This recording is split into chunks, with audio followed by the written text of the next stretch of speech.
All right, guys. Hi. I think we are live. So I'm just here in my backyard, and this video is in the On Fire for the UK Beachbody launch group, but it's also going to be on YouTube. So if I'm mentioning things in a little more general terms and giving a little more background, that is why. So this video is just meant to be an ABCs of social media.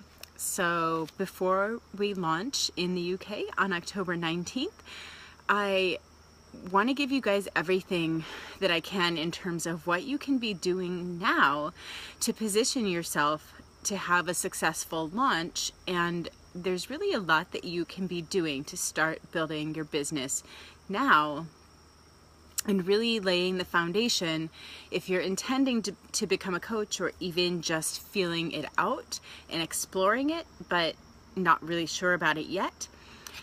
So the really amazing thing about this business, one of the many amazing things, is that you can build a business on social media. Like, there's a lot of my clients, there's a lot of my team members that I haven't met in person yet. They can live right now all over the United States and Canada. And of course, the UK is joining us soon. So, you know, where normally if you had a health coaching business, you might be limited by meeting people in person and having to do like live workshops, which are great and everything, but you can reach so many more people with social media. So that's what's been really fun about it, is just the potential to connect with people everywhere. You know, we have people who live in some very remote places, and you know, eventually we'll meet at Coach Summit, hopefully. But for right now, like if they live in a very small town, if they don't travel very much, they can still have this business that reaches, you know, their entire nation and now international, just through an internet connection. So I can't say this enough. Just the potential for the number of lives you can touch and change is amazing with social media. So that's kind of why to build the business on social media. I mean, I kind of tend to think it's obvious, but I just wanted to explain it because I want us all to really grasp the potential of what this business can be and how many lives it can touch. It's, you know, literally every Facebook and Instagram user in the UK, in the United States, in Canada. And don't think of yourself just as a coach for UK customers either. There might be people in the US and in Canada that would connect so much better with you just based on some shared experience or shared interest, or your story, or just, you know, the way that you speak and the way that you write. People might connect better with you than they do other coaches that perhaps they've already encountered, and they might know what Beachbody is, but you know, nothing has really moved them to join until they meet you. Your people are out there waiting for you. All right, so how can you start using social media in advance of becoming a coach? To be really honest, so much of what we teach on our team and what you would learn through your new coach training and your mentorship, so much of it can be done without having to log into the Coach Online office. In other words, you can do it now. You don't have to wait. So what we teach our new coaches is to simply start sharing your story. And by that, it doesn't have to be your entire life story from A to Z, but you think about kind of the experiences that you've had that will either enable you to connect with other people or enable you to teach other people, so that other people can learn from the lessons you've learned in your life. So here's your little bit of homework. I want you to come up with 3 to 5 topics that you could post about. Now this gets into principles of storytelling. You don't want it to feel like you're just posting about random stuff. I mean, that's okay sometimes, but you want to be a little bit thoughtful about what you're posting, just a little bit strategic. It doesn't have to be overly planned and strategic, but it helps to have those 3 to 5 themes identified, because then you're never at a loss for what to post about. So, for example, fitness and nutrition will probably be 2 of them, probably. I say, you know, there's some coaches who post about fitness, but they're like really not into cooking and they don't really post about food hardly ever. So that's fine. Or some coaches are all about nutrition and are not as into the fitness side of things. That's okay too. But probably one or the other of those will be one of your topics at least.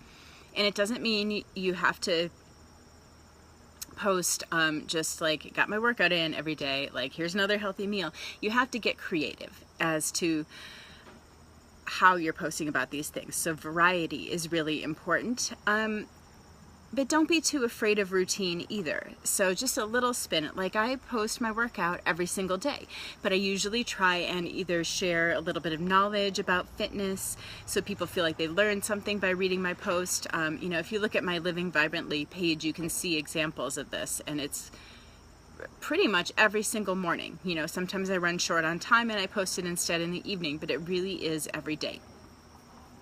Sometimes I'll post a quote like from the trainer during the workout, or I'll post a quote from my personal development reading for the day, and that's along with my workout picture or video.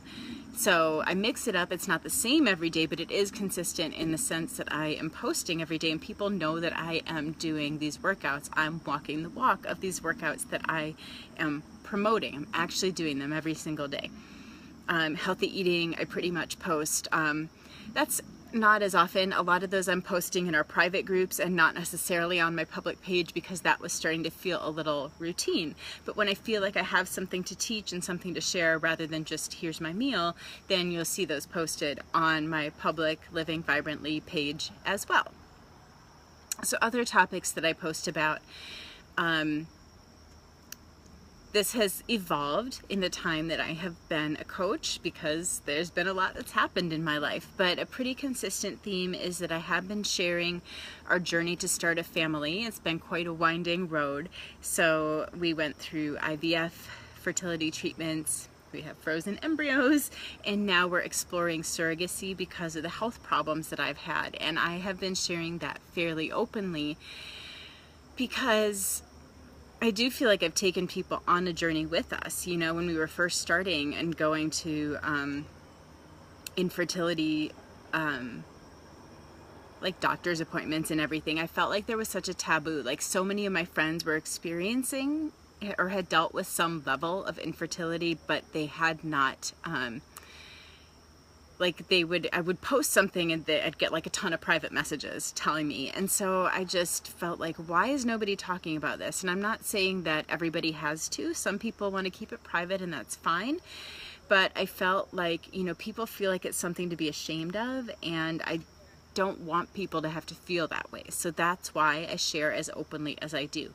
Not everyone has to make the same choice. There are some things that you can choose to keep private, but I just wanted to tell you why I made the decision to share that whole story. And then kind of once I got into it, you know, we're not sharing every detail, but I kind of felt an obligation because, like, I'm sure people are curious. Well, the whole IVF, like freezing embryos, what's all involved with that? How does it feel? What did the drugs do to your body? Things like that. So it can be really hard to find information on that. And same with surrogacy, like how does it all work anyway? So I've been sharing like bits and pieces from that story, and that's been a really big theme. Other themes that I share about my journey of recovering from an eating disorder, healing my relationship with my body, healing my relationship with food. That's another big one that I share about almost daily. So a lot of my posts are related to that theme. So these are just examples, but so as you're listening to this, or you know, later tonight, well, it's late already where you are, tomorrow maybe, whenever you're watching this, write down, just jot down, like brainstorm a handful of topics that you could post about on your page. And so from there, it's a matter of weaving them into your posts on a daily basis. And sometimes, yes, you can just post just because, or, you know, especially if you go someplace special, obviously you can take a picture if you're doing something fun. You know, not everything has to be so calculated. You can just share your life, but on days that are just kind of a normal day, these themes will give you something to post about. One of the kind of yardsticks that I use for my posts is I ask myself if, you know, what I'm thinking of posting, does it either entertain, inform, or inspire? So that's kind of how I define, am I going to post it or not, or does this really rise to the level of something that I want to post? Does it entertain, does it inform, or does it inspire? And those are kind of the three purposes that I think about on my page of, you know, the mix of posts that I put up. Lately, I'm really trying to put more of a sense of humor as well into my posts, because I think, I mean, I'm definitely guilty of this, and a lot of us, like, as soon as we become coaches and we decide, okay, I'm running a business now, like, it gets very serious, and it's like we always have to be teaching, right? And so there's a lot of that out there, and you'll connect with people more if you just let loose a little bit and you show them and like let people get to know you. And that's where humor comes in. So entertain, inform, inspire.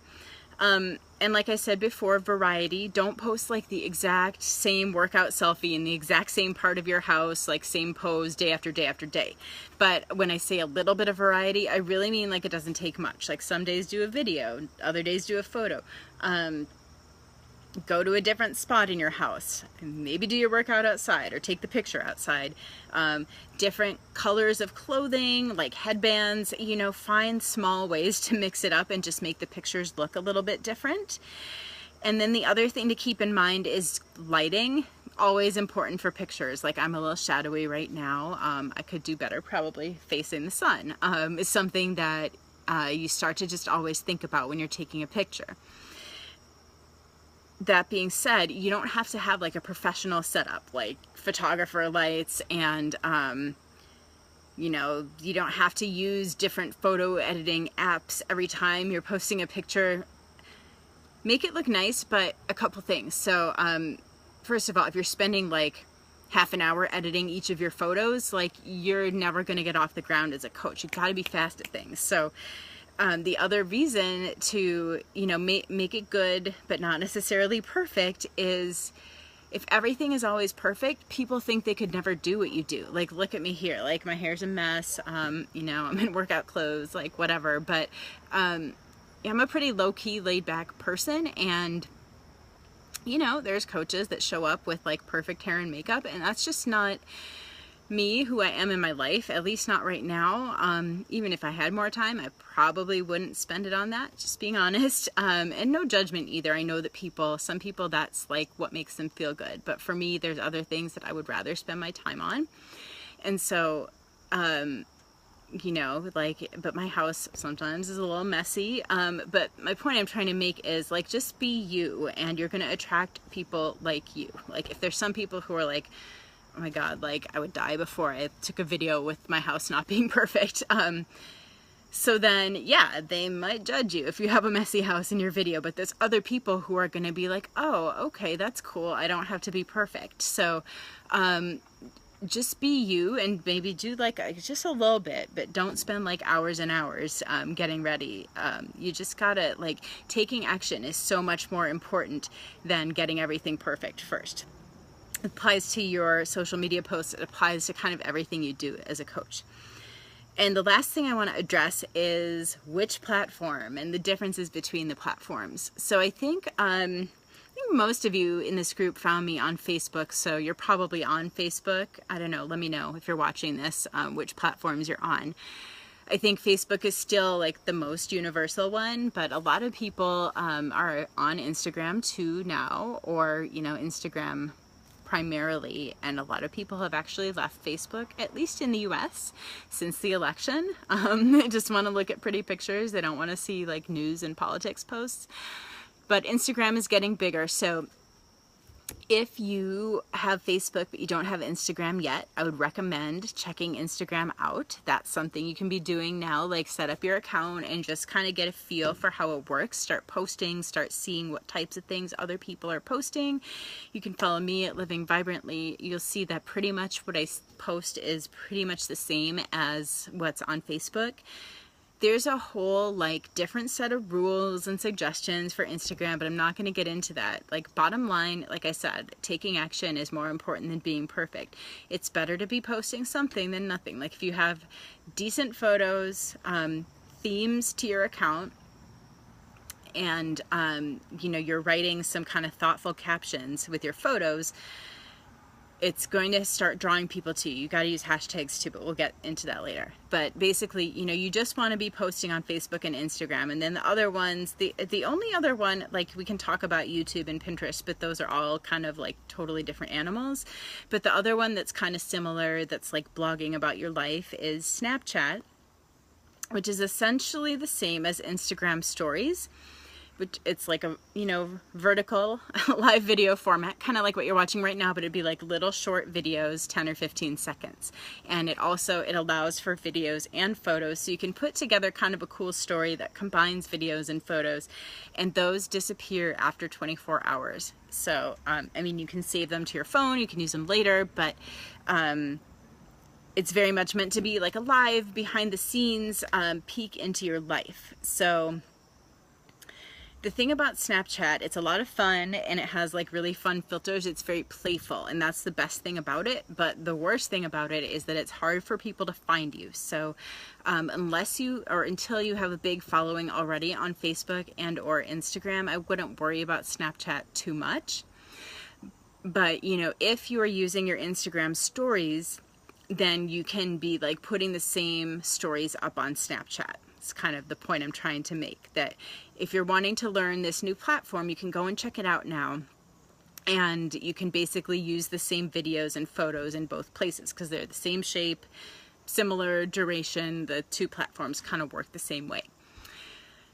So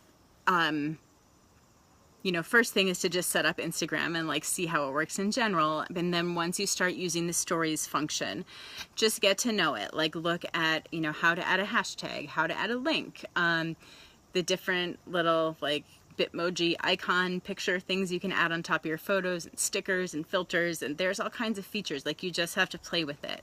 That's one of the coolest things in this business, is you keep up with technology and you get to like learn all the newest things. And so then later, you know, if you have a job or you have to use social media, or where it comes in handy, you can say that you know all of this and you've mastered it. So like, even, I mean, I hope that you go all the way with coaching and build a totally rockin' business. But if you end up in the job market down the road, like everything you're learning as part of this is going to serve you in your future career. And that's what's so cool about it, I think. You know, being part of this mentorship, you'll get all kinds of training and have a community that you can, if you're like, oh my gosh, I just don't understand this Instagram stories thing, you have like people that you can turn to and they'll help you figure it out. But that's really the social media ABCs of how you use it for business, and what you can start doing. Like, I mean, it's almost, you're being like slightly more strategic about what you're sharing, but you're basically sharing your life and just thinking about ways to like present it that are evocative and compelling. So let me know if you have any questions. I can see there's a couple people watching. Otherwise, I'm going to wrap this up. I'm going to post it. This video is going to be available later, so if you think of some questions later, you can come and leave them as a comment. If you're seeing this on YouTube, I don't usually see the comments, so send me an email if you have a question. I think that's it. Thank you for watching. And, oh yeah, if you, I mean, if we're not connected on social media already, let's get connected. Send me a friend request. And if you end up, there was a video a couple days ago where I showed how to set up a business page on Facebook. So if you do that, make sure you let me know so I can go check it out and I can like and follow you. And let me know too if you want me to follow you on Instagram. I'd love to check out your account over there, or Snapchat too. Thanks guys, see you later.